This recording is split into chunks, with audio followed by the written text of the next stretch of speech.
2026년 6월 19일 새벽을 여는 말씀은 이사야 10장의 말씀입니다.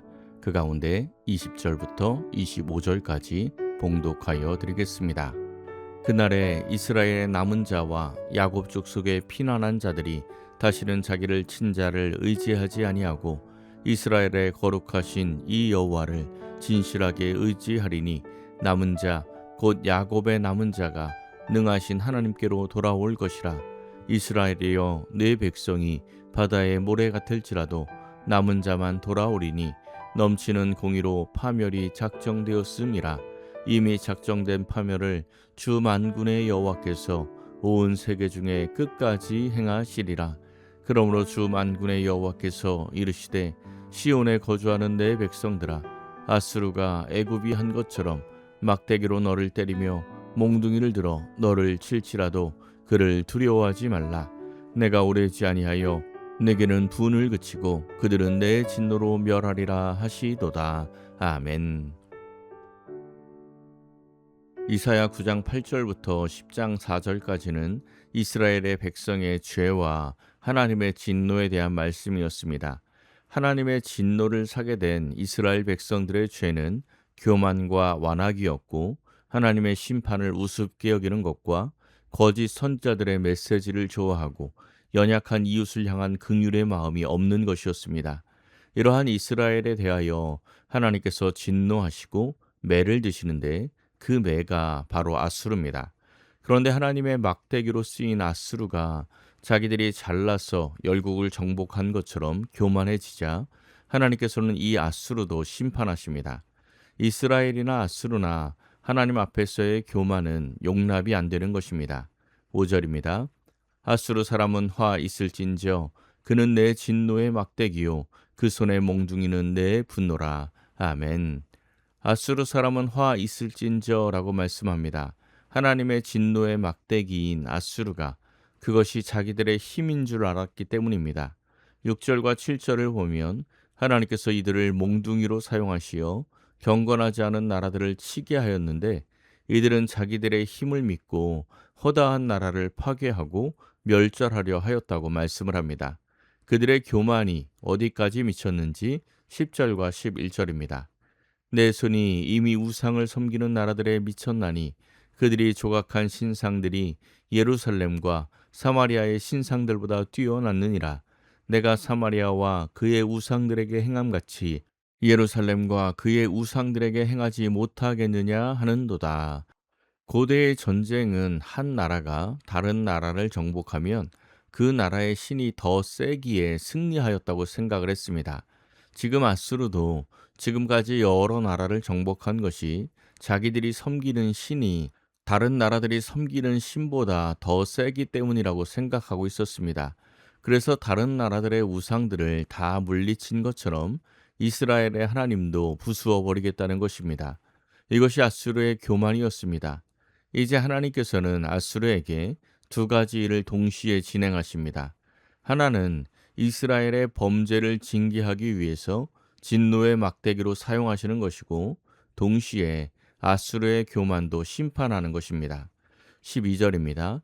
그러므로 주께서 주의 일을 시온산과 예루살렘에 다 행하신 후에 아수르 왕의 완악한 마음의 열매와 높은 눈의 자랑을 벌하시리라. 아멘. 하나님께서 주의 일을 시온산과 예루살렘에 다 행하신 후에, 즉 심판하신 후에 아수르 왕의 완악한 마음의 열매와 높은 눈의 자랑, 교만을 벌하시겠다고 말씀하고 있습니다. 아수르의 교만이 무엇인지 13절과 14절에 나오고 있습니다. 들어보십시오. 그의 말에 나는 내 손의 힘과 내 지혜로 이 일을 행하였나니 나는 총명한 자라. 열국의 경계선을 걷어치웠고 그들의 재물을 약탈하였으며 또 용감한 자처럼 위에 거주하는 자들을 낮추었으며 내 손으로 열국의 재물을 얻은 것은 새의 보금자리를 얻음 같고 온 세계를 얻은 것은 내 머리 날을 주움 같았으나 날개를 치거나 입을 벌리거나 쥐저기는 것이 하나도 없었다 하는도다. 아멘. 나는 내 손의 힘과 내 지혜로 이 일을 행하였다. 나는 총명한 자다. 나는 열국의 경계선을 걷어치웠다. 내 손으로 열국의 재물을 얻은 것은 새의 보금자리를 얻은 것 같다. 온 세계를 얻은 것은 내 머리날을 주움과 같았다. 이 모든 말들, 이 주변 국가들을 정복한 것이 마치 어미새가 도망간 새 둥지에서 알을 주워오는 것처럼 쉬웠다는 말입니다. 아수르의 말을 한마디로 요약하면 무엇입니까? 내가 했다입니다. 이것이 아수르의 죄입니다. 우리도 이러한 죄에 빠질 때가 많습니다. 나의 나된 모습, 모두 하나님의 은혜인 줄 모르고 내가 했다 착각할 때가 많이 있다는 것입니다. 이러한 착각 속에 있는 아수르를 비유로 설명을 합니다. 15절입니다. 도끼가 어찌 찍는 자에게 스스로 자랑하겠으며 톱이 어찌 켜는 자에게 스스로 큰 채 하겠느냐. 이는 막대기가 자기를 드는 자를 움직이려 하며 몽둥이가 나무 아닌 사람을 들려함과 같음이로다. 아멘. 도끼, 톱, 막대기를 말씀하고 있습니다. 이 세 가지 모두 도구들입니다. 이 도구는 도구를 만든 자의 뜻대로 사용되어야 합니다. 주인이 쓰시기에 합당하기만 하면 되는 것입니다. 그런데 이런 도구들이 주인의 뜻대로 움직이지 않으면 어떻게 됩니까? 사용할 수가 없습니다. 폐기 처분해야 합니다. 우리는 이 세상에서 하나님의 도구로 쓰임받는 존재들입니다. 쓰임받는 자체가 영광입니다. 그런데 도구가 하나님께 잠시 쓰임받는 것으로 자기가 모나된 것처럼 큰 소리를 치면 그것이 아수르의 모습입니다. 폐기 처분되어야 할 모습이라는 것입니다. 교회에서나 세상에서나 하나님께 쓰임받을 때는 항상 겸손함으로 쓰임받아야 함을 기억해야 합니다. 16절부터 보면 이스라엘의 빛이신 하나님께서 불이 되셔서 하루 사이에 아수르의 가시와 찔레를 불살라 소멸시키겠다고 말씀하십니다. 다 태우시고 아주 작은 수만 남게 되어서 아이들이라도 충분히 셀 수 있을 정도가 될 것이라고 말씀하십니다. 아수르의 침략과 그들이 당할 심판에 대한 내용은 24절부터 마지막까지 다시 한번 반복이 됩니다. 결국 오늘 이사야 10장의 내용은 이스라엘도 심판당할 것이요 이스라엘을 심판하는 데 사용한 도구 아수르도 심판당할 것이라는 말씀입니다. 그런데 이러한 온 세상의 심판 가운데 구원받는 백성이 있습니다. 20절과 21절입니다. 그날에 이스라엘의 남은 자와 야곱 족속의 피난한 자들이 다시는 자기를 친자를 의지하지 아니하고 이스라엘의 거룩하시니 여호와를 진실하게 의지하리니 남은 자 곧 야곱의 남은 자가 능하신 하나님께로 돌아올 것이라. 아멘. 두 가지 특징이 나오고 있습니다. 하나는 하나님만 의지하는 자입니다. 자기를 친자, 즉 이 세상의 힘을 의지하는 자가 아니라 하나님을 진실하게 의지하는 자들이 남은 자요 구원받는 백성임을 말씀하고 있습니다. 두 번째 특징은 하나님께 돌아오는 자입니다. 모든 인생이 마지막 죽음을 만나게 되는 것처럼 이 세상은 마지막 심판을 향해 달려가고 있습니다. 22절과 23절입니다.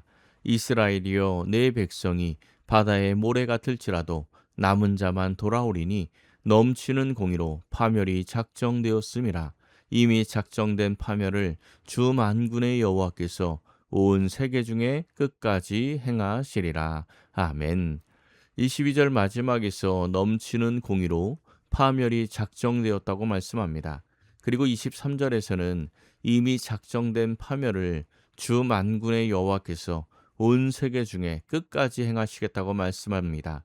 이러한 세상 속에서 우리가 남은 자로 살아가려면 어떻게 해야 합니까? 오직 임마누엘의 하나님 예수 그리스도만 의지해야 합니다.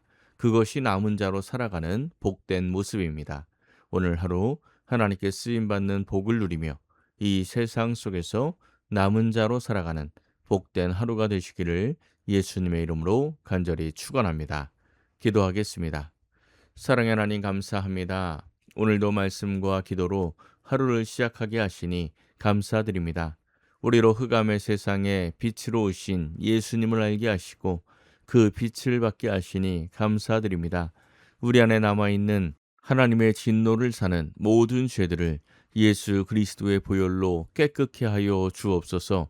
세상 속에서 세상의 힘으로 승리하려는 자들이 아니라 예수님의 십자가로 승리하여 주님 주시는 참된 즐거움이 있는 미디안의 날을 누리게 하옵소서. 오늘 하루도 하나님과 동행하며 손이 수고한 대로 먹는 복되고 형통한 하루가 되게 하옵소서. 모든 것을 감사드리며 우리 주 예수 그리스도의 이름으로 기도하옵나이다. 아멘. 오늘 말씀을 생각하고 하루를 결단하며 깊은 기도의 자리로 나아가겠습니다.